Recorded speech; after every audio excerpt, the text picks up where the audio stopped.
thinking about getting a puppy, or you've already gone out and you have one? Well, you could be in for some surprises. Here to talk to us about how you can avoid some of the pitfalls of puppy ownership, celebrity dog trainer Steve Brooks. So who do we have here with us today? This is Ella. She's a 6-month lab. I'm training her. 6-month-old lab, and she's very good. You actually have her in a downstay. Correct. I trained her at 3 months, and then I haven't seen her for a while. She went home with her family, and now she's just hanging out with me for the day. Okay. So you're going to go over a couple do's and don'ts when it comes to puppies. Yeah, these are practical things that all new dog owners should have. Okay. You can go to a boutique and get overwhelmed with clothes and gear and Sure. things that really aren't practical. And Sure.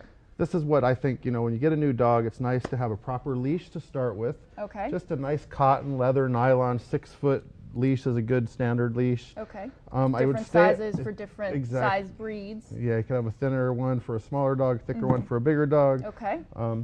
Also, you want to stay away from retractable leashes. There's a lot of danger with retractable leashes. Oh.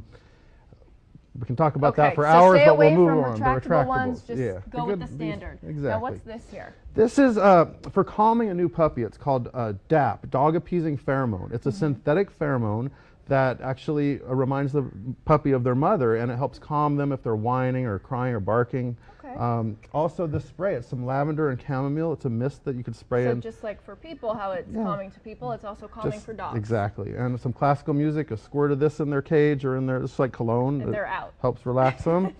Also, a nice treat pouch to put on your hip when you're training comes in handy. Because they're very food oriented. Especially labs. Food motivated. Especially labs. Yes. Now this is a wee pad. I think it's fine for a young puppy. I think once the dog gets 8, 9, 10 weeks old, they need to start going outside like a big dog.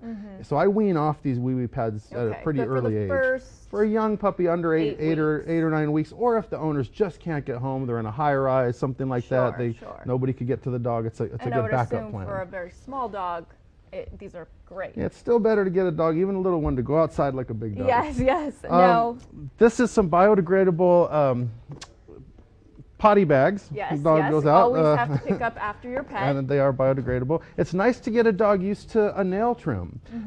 Check with your vet before you do it, but you can start by filing. I'm always very nervous about cutting their nails because I know there's that one nerve that you have to stay away from. If you miss it and it bleeds, this is some septic powder that you can dab on there. In a pinch and you don't have this, you can use cornstarch, something like that. Just dab your finger in some water and that'll stop the bleeding. But check with your vet. Again, you can start filing, or you could even, I'll take matchsticks and sometimes cut the matchsticks so they get used to the sound without actually doing the nail. And then giving them a treat, of course. Now, toys. We have a plethora of toys right here. We have Kongs, we have big guys, we have small guys. The Kongs are very safe for dogs. The black ones are more sturdy than the red ones, and these are dishwasher safe. They can be stuffed with food or just used as a retrieve toy or just to chew on. And these are safe enough to leave your dog home with these. These generally are if they haven't been dried out in the sun for a year, and because then they can still bite into them. But the size is what's important. I would never give Ella or a big dog something like this. This would be for a little teacup, something. So, this is for a small dog. And of course, this would be for Ella, or this would probably be for Ella right there. Okay, and this is for a big dog, obviously. Okay, makes sense. And this, you could put food in and it falls out, and they can knock it around during the day. You could put bones in here and things will fall out. Do we need to brush our dogs? That's why I brought these brushes. You need to brush. Now this is a shedding brush. It works great for, again, a lab. It just, the hair comes flying off. This doesn't hurt them. It looks kind of like a weird contraption. Yeah, you just kind of rub it. It doesn't hurt them if you're gentle. This is I'm not here to endorse anyone, but it's an infirmarator brush, and it works great for shedding.